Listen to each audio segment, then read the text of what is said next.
Assalamualaikum warahmatullahi wabarakatuh. Bersama saya Abdul Munthalib di channel ABM Insight dalam program Speak Up.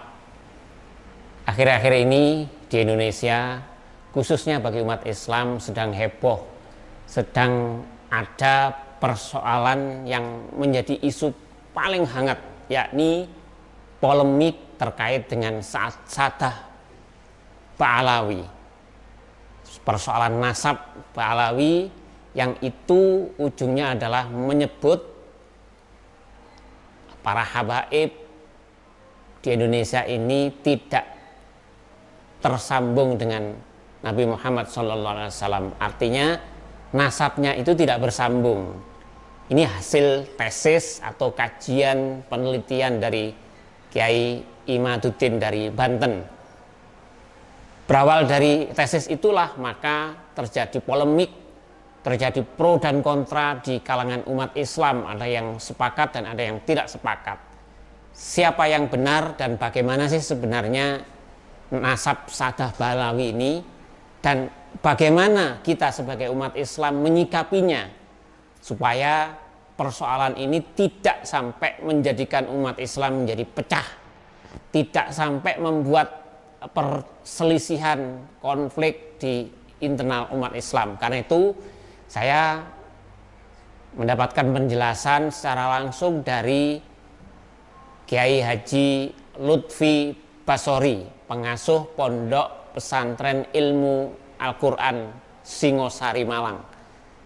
Beliau punya kompetensi karena juga cukup lama mondok di Mekah dan beliau adalah murid dari Sayyid Alwi Al-Maliki, Sayyid Maliki dari Mekah. Karena itu kita simak bersama bagaimana penjelasan detail tentang nasab Ba'alawi yang sedang berkonflik atau yang sedang dipersoalkan ini. Kita simak bersama.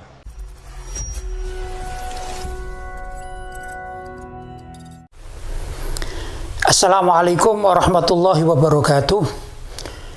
Saya akan membacakan beberapa pertanyaan yang ditujukan kepada saya terkait dengan polemik nasab Sadah Ba'alawi.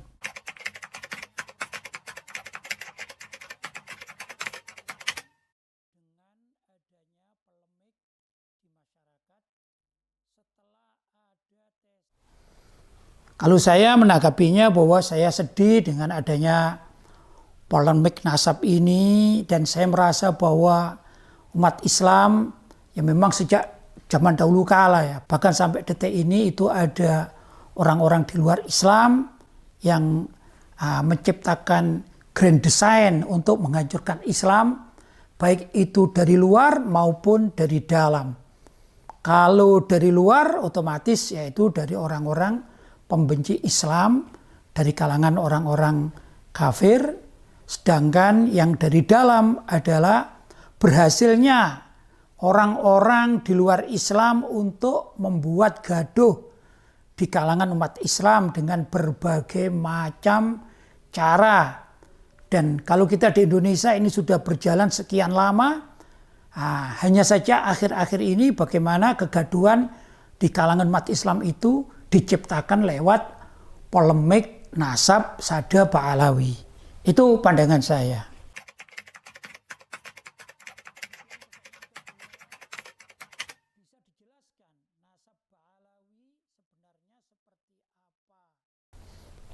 Saya membaca hadis Nabi SAW yang istilahnya itu namanya hadits tsaqalain.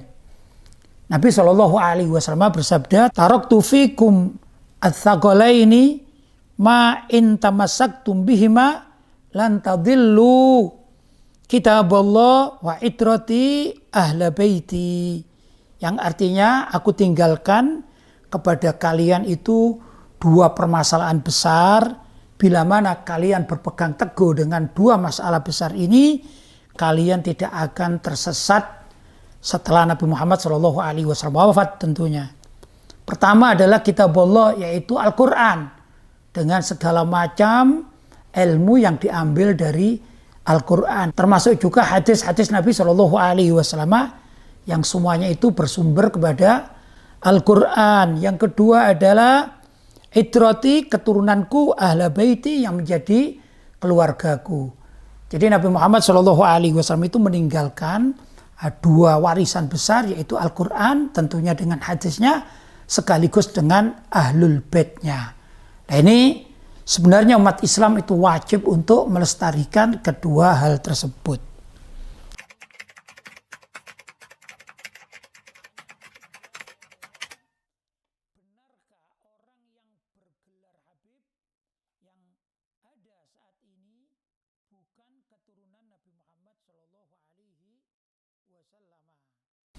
Tanggapan saya bahwa sudah ratusan abad para ulama Ahlussunnah wal Jamaah dunia, bahkan juga para pendiri NU, mereka bersepakat bahwa Sada Ba'alawi ini termasuk keturunan dari Nabi Muhammad SAW tanpa ada satupun yang menyelisihi. Ini sudah berabad-abad, ratusan tahun. Ini tidak ada yang menyelisihi. Kalau sekarang ada yang menyelisih dari pendapat para ulama-ulama salaf yang terdahulu, ya ini kan ada nuansa grand design dari pihak lain untuk mengobok-ngobok umat Islam dengan berbagai macam problematikanya. Paling tidak dengan tuduhan-tuduhan seperti yang ditanyakan, yaitu apakah Sada Ba'alawi yang selama ini diyakinin sebagai keluarga dan dzurriyyah Nabi Muhammad SAW termasuk benar atau tidak. Ini tiada lain pengaruh grand design dari orang-orang di luar Islam yang punya skenario untuk mengobok-ngobok umat Islam dari dalam.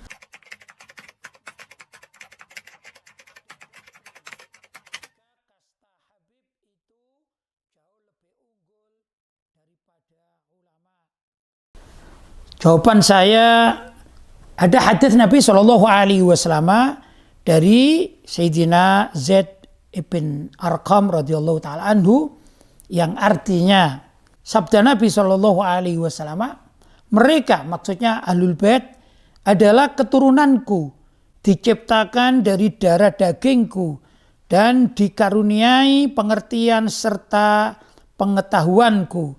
Celakalah orang dari umatku yang mendustakan keutamaan mereka dan memutuskan hubungan denganku melalui pemutusan hubungan dengan mereka.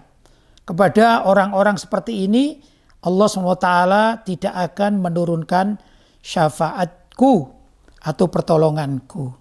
Jadi kalau ditanya apakah ada doktrin, ya doktrin terhadap umat Islam agar mencintai dzurriyyah Nabi Muhammad SAW, keluarga dan anak cucu. Ini ya memang ada doktrin agama seperti itu. Namun menghormati dalam artian tidak harus mengikuti bila mana salah satu dari mereka melakukan kemungkaran. Kalau ada sebut saja oknum dari dzurriyyah Nabi Muhammad SAW melakukan kemungkaran, maka umat Islam wajib menolaknya, bahkan wajib menasihatinya. Tapi tatkala dzurriyyah Nabi Muhammad SAW berlaku normal, tidak ada masalah. Apalagi di kalangan orang-orang yang berilmu dari Sada Ba'alawi, maka wajib umat Islam untuk menghormati, memuliakan dan mentaatinya. Begitulah yang namanya doktrin agama terhadap keberadaan dzurriyyah dan silsilah serta nasab atau keturunan Nabi Muhammad SAW.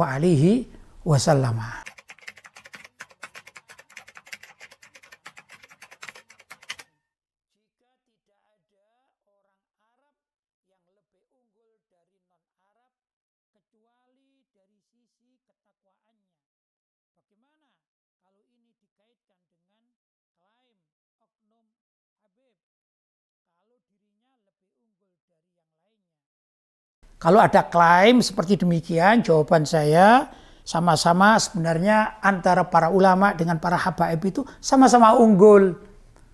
Jadi tidak ada mana yang lebih unggul karena dari sisi satu sebab saja. Tapi kedua-duanya, bila mana ada ulama non habaib dan juga ada habaib walaupun non ulama, apalagi habaib yang ulama, itu semuanya memiliki keunggulan masing-masing dalam bidang masing-masing. Kalau tadi dari kalangan habaib atau dzurriyyah Nabi Shallallahu Alaihi Wasallam, sebagaimana hadis di atas sudah jelas. Sedangkan para ulama juga mempunyai harisma dan ketinggian derajat yang diangkat oleh Allah SWT. Bismillahirrahmanirrahim. Yarfa'illahu alladhina amanu minkum walladhina utul ilma darajat. Allah akan mengangkat orang-orang yang beriman di antara kalian dan mengangkat para ahlul ilm, para ulama itu dengan beberapa derajat. Dan ini adalah pengakuan langsung dari Allah SWT. Karena itu sama baiknya, tidak ada yang selisih tidak selisih menurut saya. Saya contohkan, kita punya kedua orang tua. Kalau kita tanyakan mana lebih mulia, ayah kita atau ibu kita, tergantung kajiannya. Kalau kita mengikuti suhbah atau menemani, sebagaimana dalam hadis, tentu ibu kita lebih didahulukan. Tapi kalau di dalam pendidikan, maka ayah kita yang jauh lebih didahulukan. Karena apa? Pemikiran seorang bapak itu jauh lebih konsisten sebagai orang laki-laki dari pemikiran seorang ibu. Maka di sini tidak bisa kita memilah-milah mana yang harus dipilah, mana yang harus dihormati, satu dihormati, satu tidak hormati dari kalangan kedua orang tua. Dua-duanya wajib dimuliakan, dua-duanya wajib dihormati. Demikian juga di kalangan para ulama dan juga sada ba'alawi atau kalangan habaib. Dua-duanya wajib ditaati, dua-duanya wajib dimuliakan, dua-duanya wajib dihormati. Kecuali kalau ada ulama, orang mengatakan ulama, tapi hakikatnya ulama ulama yang mengajak kepada neraka. Demikian juga kalau ada oknum habaib, misalnya ini, mengajak kepada neraka. Maka dari oknum ulama yang buruk atau tadi maupun oknum habaib dzurriyyah Nabi yang juga ini harus kita lawan, dalam artian kita dudukkan permasalahannya, jangan sampai diikuti oleh umat Islam. Karena bagaimanapun juga kebenaran itu ada pada syariat Islam, bukan pada person-person antar baik itu ulama yang ada di kalangan non habaib maupun juga ada orang di kalangan habaib. Bila mana melanggar aturan syariat wajib ditentang. Begitu kurang lebih.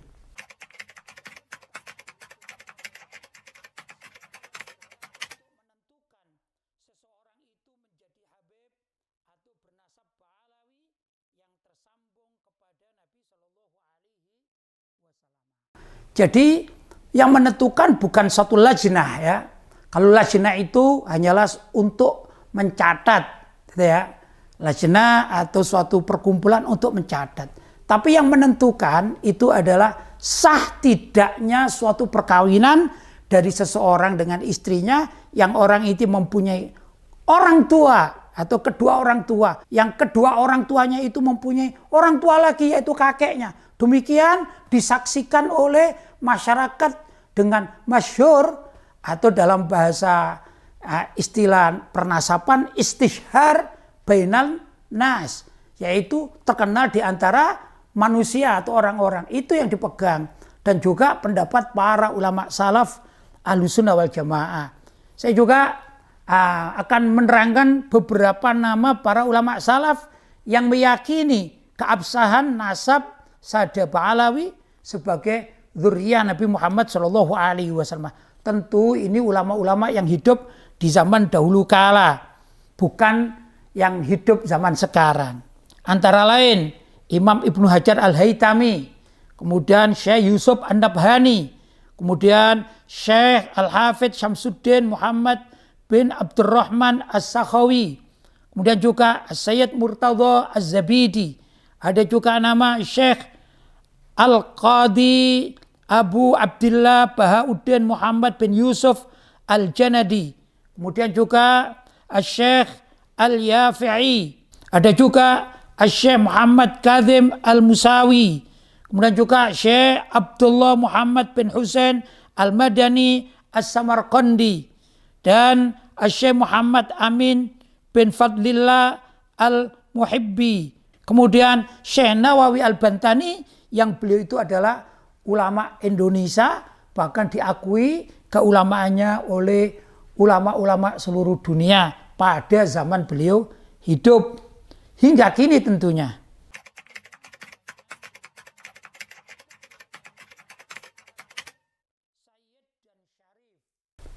Saya jawab, Habib, Syarif, Sayyid ini sinonim atau sama saja artinya. Dan ini panggilan khusus bagi keturunan Nabi Muhammad SAW. Bedanya hanya penggunaan bahasa di beberapa negara.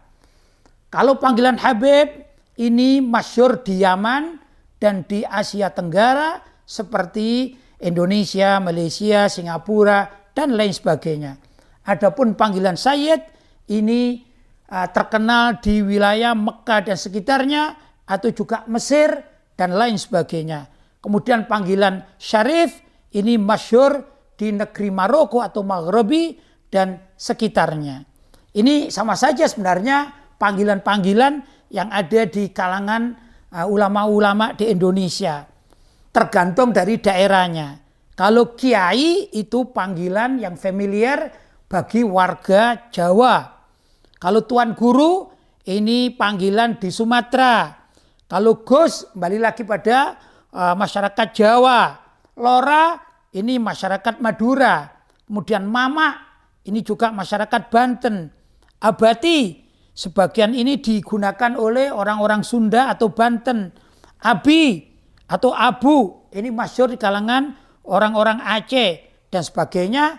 Ini sekedar penghormatan bagi orang-orang yang memang perlu untuk dimuliakan karena ilmunya, karena nasabnya dan lain sebagainya.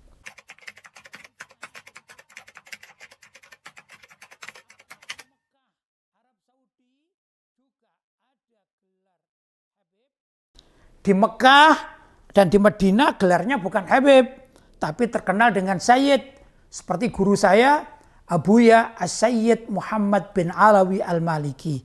Namun, kalau ada pendatang dari kalangan habaib, maka tetap dipanggil Habib. Seperti contoh Al-Habib Zain bin Ibrahim bin Smith, yang beliau adalah menjadi ulama kota Madinah zaman sekarang. Begitulah di beberapa tempat.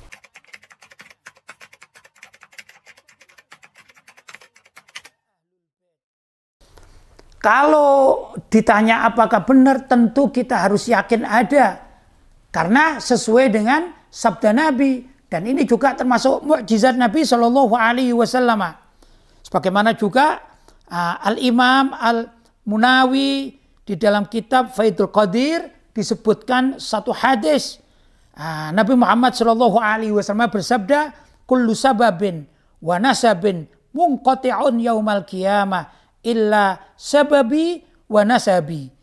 Yang artinya setiap sebab dan nasab itu semuanya munqati', terputus pada hari kiamat kecuali sabab dan nasabku, kata Nabi SAW. Sebagian riwayat mengatakan nasabi wa sihri, yaitu nasab keturunan, dan sihri adalah ikatan pernikahan, yaitu orang kita mengatakan besan.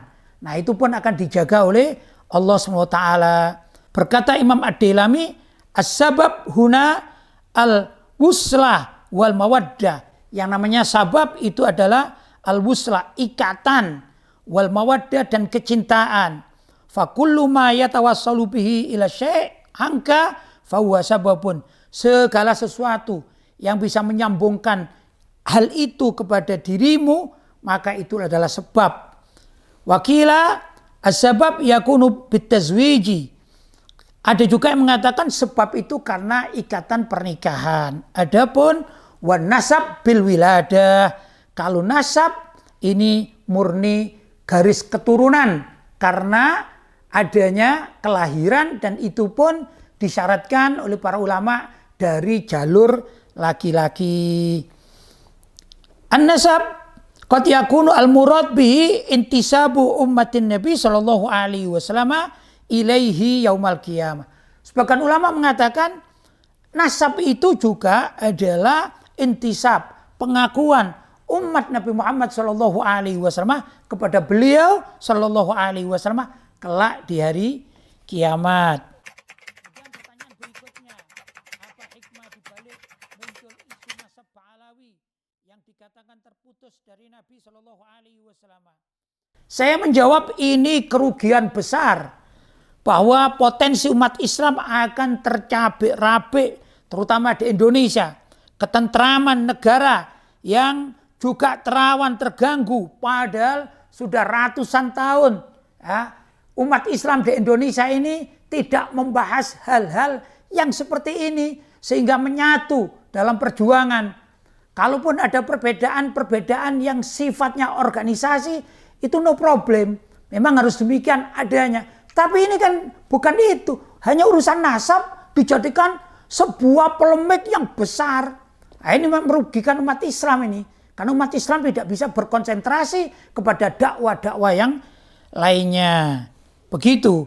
Adapun kalau dikatakan hikmahnya, saya berharap mudah-mudahan semua pihak wajib introspeksi diri, bahwa berjuang untuk persatuan umat Islam jauh lebih mulia daripada hanya sekedar bicara nasab yang semestinya menjadi domain pribadi masing-masing dan keluarganya masing-masing.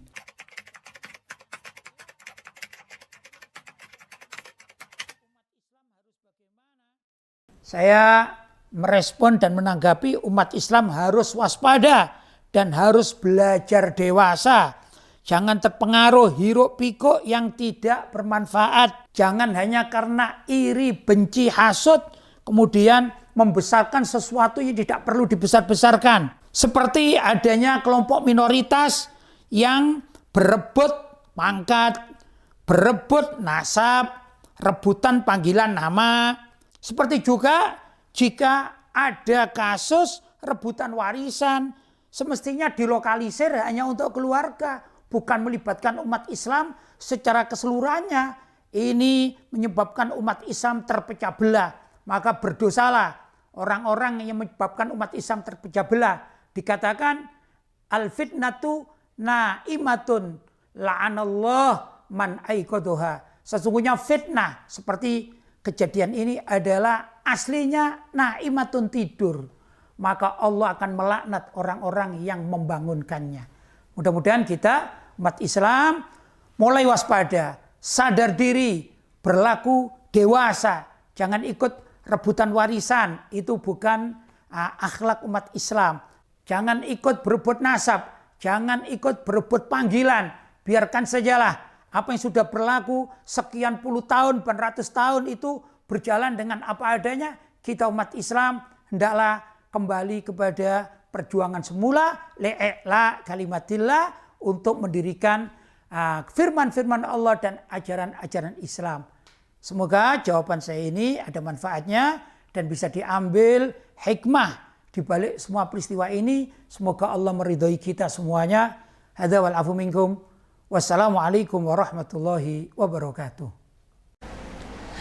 Baik, sahabat ABM Insight, saya kira tadi penjelasan detail sekali dari Kiai Lutfi Basori. Semoga ini bermanfaat. Kita semua secara prinsip harus tetap menjaga kerukunan, ukhuwah Islamiyah yang perlu kita jaga. Apapun yang sedang terjadi, apapun yang sedang dipolemikkan, kita jangan sampai larut dalam persoalan yang terlalu dalam persoalan pertikaian, sehingga tercipta kerukunan khususnya di umat Islam. Kita harus saling menghormati, kita saling menghargai, bahwa siapapun tetap harus kita hargai, kita hormati sepanjang orang tersebut menjadi orang yang baik. Menurut saya begitu. Terima kasih.